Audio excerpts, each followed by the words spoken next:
प्रमोद बर' हाथावनि मिनिंआनो बेनो दा ओंखायनो प्रमोद बर' हाथाव बिटिसि बासाव माने मा बिटिसिआव रायजो जानाय साफ्रोमबो मानसिफोरनि जेंनाया जोबनो नांगोन अब्ला प्रमोद बर'आ बोख्लाय जाथारनो नांगोन। दिनै सेंग्राफोरा जोंना बहा थाहैगोन सोरनियाबा दिनै न'आवहाय बिसिनायानो गैया सोरनियाबा दिनै न'आवहाय गाव उन्दुग्रा खथायानो गैया। जोंनि गभर्नमेन्टआ बेखौ लामा होदों होननानै आं बेखौ बुंगोन दानि सोलिबाय थानाय गभर्नमेन्टआ लामा होदों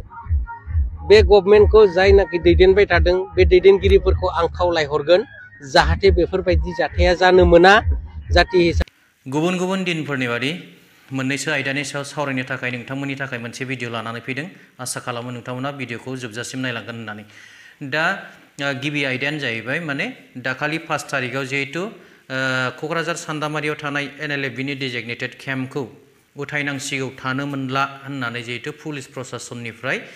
होख्रांहैनाय जादोंमोन एबा बिथोन हैदोंमोन। दा बिनिनो माखासे भिडिअफोर ओंखारदों निस्सय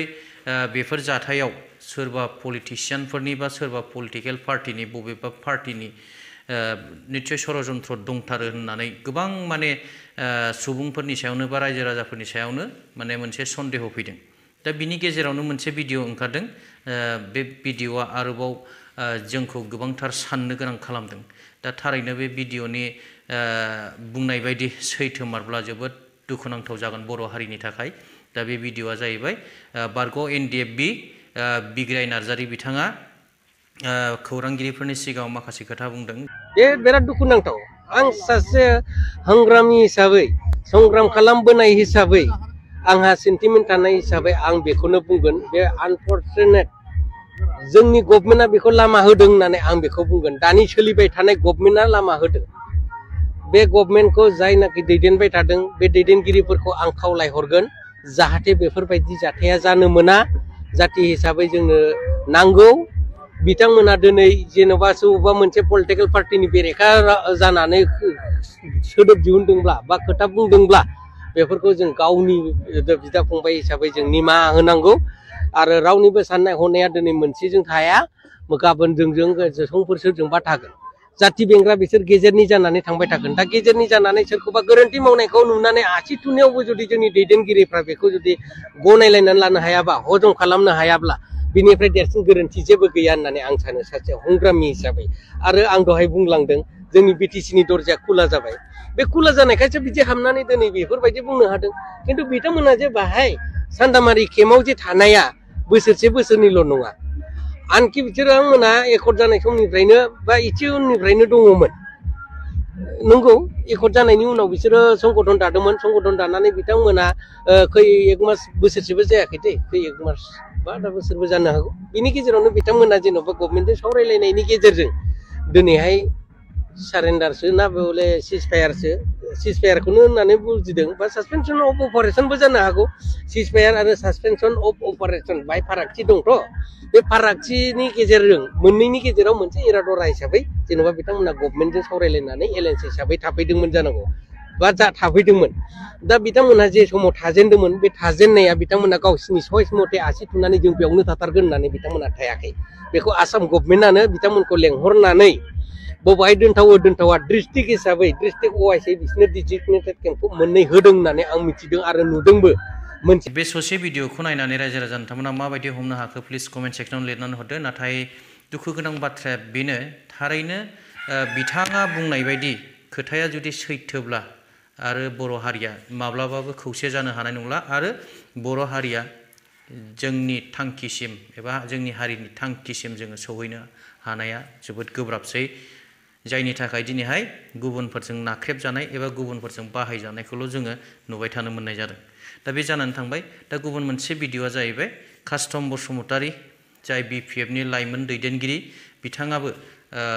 UPPL हान्जानि सायाव माखासे गोख्रों बिबुंथि होदों जे UPPL हान्जाया खालि एडभार्टाइजमेन्टल' खालामनो रोंगौ नाथाय बिथांमोना साक्सेसफुलि जेबो मोनसेबो खामानिखौ मावनो हाया होननानै बिथाङा खौरांगिरिफोरनि सिगाङाव फोरमायदों आरो प्रमद बर' हाथाव BTC बासावनि ओंथिया मा बेखौबो रायजो राजाफोरनि सिगाङाव बिथाङा फोरमायनानै होदों। बिदिब्ला भिडिअखौ नायदो एसे। प्रमोद बर' हाथावनि मिनिंआनो बेनो दा ओंखायनो प्रमोद बर' हाथाव BTC बासाव माने मा BTCआव रायजो जानाय साफ्रोमबो मानसिफोरनि जेंनाया जोबनो नांगोन अब्ला प्रमोद बर'आ बोख्लाय जाथारनो नांगोन। UPPL सरकार आरो प्रमोद बर'आ एडभार्टाइजमेन्टआव बिराद अस्ताद आं बुंबाय अबा सोरबा जुदि साबुन कम्पानि सोरबा सेन्डेल कम्पानि सोरहाबा जुदि माबा मोनसे बिजनेस खालामनो सानदोंब्ला इउपिपिएलनि दैदेनगिरिफोरनिफ्राय सोलोंनानै ला बिथांमोना बिराद एडभार्टाइजमेन्ट होनो हायो जेबो खामानि मावाखै बेबायदि खामानिखौ मावदों ओंखायनो दिनै सोर बिपिएफनिफ्राय इउपिपिएलआव थांगोन इउपिपिएलनिफ्राय जोंनावसो फैदों खैराबारि ब्लकनि फाउन्डार प्रेसिडेन्ट भपेन बरुवा जोंनाव फैदों इउपिपिएलनि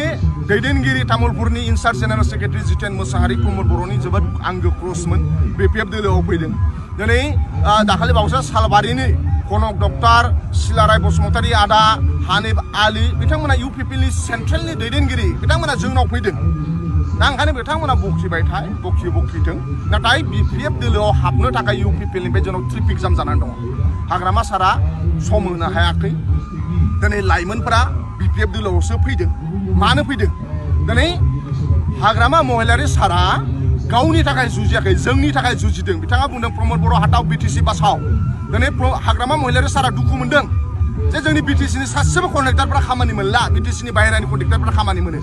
प्रमद बर' हाटाव बिटिसि बासावनि मिनिङानो जाहैबाय बिटिसिनि कन्ट्रेक्टरफ्रा खामानि मोननांगोन बिटिसिनि फोरोंगिरिफोरनि जेंनाया जोबनो नांगोन बिटिसिनि आबादारिफोरनि जेंनाया जोबनांगोन बिटिसिनि फरायसाफोरनि जेंनाया जोबनांगोन बिटिसिनि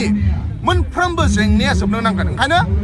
आरो जेंनाया जोबनो नांगौब्ला प्रमद बर'आ सासनाव थानायजों जानाय नङा प्रमद बर'खौ जों बोखांनांगोन ओंखायनो दिनै गामि गामि फैयोब्ला पिकनिक जानाय अबा साहा दखान अबा लामा बास जेरावबो सोलिगासिनो दङ प्रमद बर' हाटाव बिटिसि बासाव नेक्स्टआव हाग्रामायाव सारा फैफिनगोन ओंखायनो दिनै सेंग्रा सिख्ला कलेज इउनिभारसिटियाव फरायनाय लोब हाबदों दिनै मा बिनि इसाराया मा बिनि इसाराया बेनो जे हाग्रामा महिलारि सारा गुबुननि खोथाखौ सानो बे गावनि खोथाखौ साना नाथाय प्रमद बर'आ अकल गावनिल' खोथाखौ सानो मालायनि खोथाखौ साना भेन्सार स्कुलनि खोथाखौ साना कन्ट्रेक्टरफोरनि खोथाखौ साना फरायसाफोरनि खोथाखौ साना आबादारिफोरनि खोथाखौ साना बिजनेसमेनफोरनि खोथाखौ साना एक्स एनडिपिनि दैदेनगिरिफोरनि खोथाखौ साना रावनिबो खोथाखौ साना प्रमद बर'आ ओंखायनो प्रमद बर' हाटाव बिटिसिआव रायजो जानाय साफ्रोमबो मानसिफोरनि जेंनाखौ सलुसन खालाम थारैनो नुबाय बे ससे भिडिअखौ आरो नुनानै निस्सय एसेबाबो जोङो हमनो हाबाय जे आथिखालाव सोलायनाय बा जौगानाय बा गोजोन सान्थिनि मुङाव जेरैबायदि सरखार सालायदों नाथाय बिथांमोना गोबां माने मावनो गोनां हाबाफारिफोरखौ मावनानै होनो हायाखै रायजो राजानि थाखाय दा बेफोरखौनो कास्टम बसुमतारी बिथाङा रायजो राजाफोरनि सिगाङाव फोरमायना होदों आरो गोबां रायजो राजाफ्रानो दिनैहाय मानि थाखाय बिपिएफ हान्जाखौ मोजां मोननानै लोब फैदों आरो बिपिएफ हान्जायाव फैनो थाखाय हांखुर जानानै दं बेखौबो फोरमायनानै होबाय निस्सय नोंथांमोना हमनो हाबाय दा गुबुन फारसेथिङै सान्दामारियाव जिहेतु एनएलएफबिनि पुलिसजों जिहेतु जाथाय जानाय बे जाथायनि सायाव एनएलएफबि आफादा गोथौयै दुखु फोरमायदों दा बिदिब्ला बिनि भिडिअखौबो एसे नायदिनि सेंग्राफोरखौ केम्पखौ खालि खालामनो थाखाय आसाम पुलिसनिफ्राय थांनानै बिथोन हैदोंमोन दा बे बाथ्राखौ लानानै जोङो दिनै दुखु मोननाय फोरमायदों आरो बे दुखु मोननाया जों एनएलएफबिनि थाखायल' नङा साफ्रोम बर'फोरनि थाखाय जोंखौ केम्प खालि खालामनो थिननायनि आन्दोआव सोरनि मा खैसार दङ जों बेखौ मोजाङै दासिमबो बुजिनानै मोनथ'वाखै दा केम्प खालि खालामखांनायनि उनाव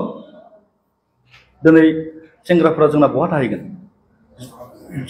सोरनियाबा दिनै न'आवहाय बिसिनायानो गैया सोरनियाबा दिनै न'आवहाय गाव उन्दुग्रा खथायानो गैया आरो केम्प खालि खालामखांनायनि उनावहाय जोंनि सेंग्राफ्रा न'आव थाहैनानै मा मावनानै जानो हा दङ मावना जानो थाखाय थाखा गैया बायदि बायदि जेंनाजों जोङो मोगा मोगि जानो गोनां जागोन दा जोंनि लुबैनाया बेसो एनएलएफबि आफाद हिसाबै जोङो आफादखौ सानसे नङा सानसे सिफायखागोन नाथाय बे नङा जे जोङो आफादखौ हर गेजेर ससेयाव बेफोरबायदि सोरनिबा पुलिसनि नारसिननायाव सोरबा पलिटिकेल प्रेसारनि नारसिननायाव जों आफादखौ सिफायगोन बे नङा जों आफादखौ सिफायगोन जेब्ला जोंनि आफादनि थांखि बिथांखिफोरा मोगथाङाव महर मोनजोबगोन अब्ला जोङो जोंनि आफादखौ सिफायगोन बे गासैबो भिडिअफोरखौ नुनानै रायजो राजा नोंथांमोना निस्सय हमनो हाबाय जे आथिखालाव जोंनि बर' हारिया बबे लामाजों थांगासिनो दङ आरो जोंनि बर' हारिनि जिहेतु राजखान्थि हान्जाफोर बिथांमोनहा मा खामानि मावनो थांगासिनो दङ जे सोर बबे राजखान्थि हान्जाया जोंनि हारिनि सेन्टिमेन्ट लानानै खामानि मावदों सोर हारिनि सेन्टिमेन्ट लानानै खामानि मावाखै बेफोरखौबो जोङो बे भिडिअनि गेजेरजों एसेबाबो हमनो हाबाय दा आसा खालामो जाय बिथांमोना भिडिअखौ जोबजासिम नायबाय बिथांमोना भिडिअनि सायाव निस्सय कमेन्ट खालामगोन होननानै दिनैनि भिडिअखौ गोलावथार खालामनो सानाखिसै उननि भिडिअ लोगो मोनबावगोन दिनैनि भिडिअ एसेनोसै थेंक इउ गोजोन्थों